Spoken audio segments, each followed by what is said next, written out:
Hey, second through fifth volunteers, it is Whitney here. So excited for September week 3 with you guys. So for our first opening activity, you're going to have the kids go into pairs, groups of 2. It's okay if they have to be in a group of 3. They're going to create a secret handshake, and there's some movements you can suggest for them to include it. And then that's pretty much it. They're going to just do the handshake together. They can do this with different people. They can do it with you. They can do it with other people and show them their handshake, however they want to do that. Then we'll have large group, and remember that it does start earlier, right? So you do have less time for opening activity, a few minutes less, so this is a good activity for that.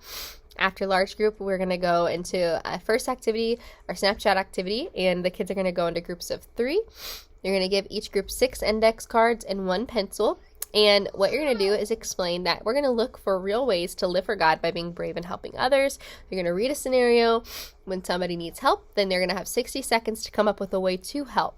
And then one of you has to draw it with your eyes closed. So after reading each scenario, you'll have a timer that goes for 60 seconds. The group are going to discuss it, and then choose one person to draw the response with their eyes closed. So then they're going to share their drawings after each scenario, and they'll keep going until it's done. There's also an option here if you'd like to share an age-appropriate example of a time that God gave you courage to help somebody, and then you can share that with the kids. It's super important that you do that and that you build that relationship with them that way. Awesome. Then our next activity is the Bible story extension activity. So for this one, each kid's going to draw. You're going to put the 10 cards from the activity pages that are in your bag in a bowl. Then the kids are going to draw a card with a word from today's Bible story. And on their turn, they'll tell the group 5 things about that word. So words that describe a person or what color something is, what it does, what it's near, what it's made of, who used it, that sort of thing. For example, if the word is Rahab, somebody might say brave woman, Jericho, right? That sort of thing. And you'll give the kids a chance to try and come up with their own 5 words before offering help to them. Then the other kids have to guess what their word was, all right? And you'll keep doing this till all the cards have been used. And then there are some discussion questions following for you to go through.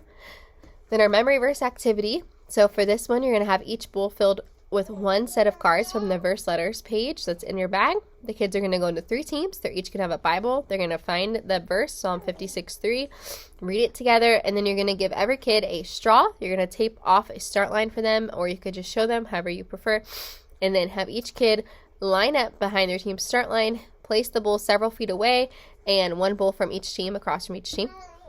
And then explain to them the rules. That one at a time, they're going to race to the bowl, use the straw to suck up 1 letter, bring it back, and then the next person goes, and once they're all collected, then they're going to work together to put in correct order the verse, Psalm 56:3, and whoever spells it correctly first wins, all right?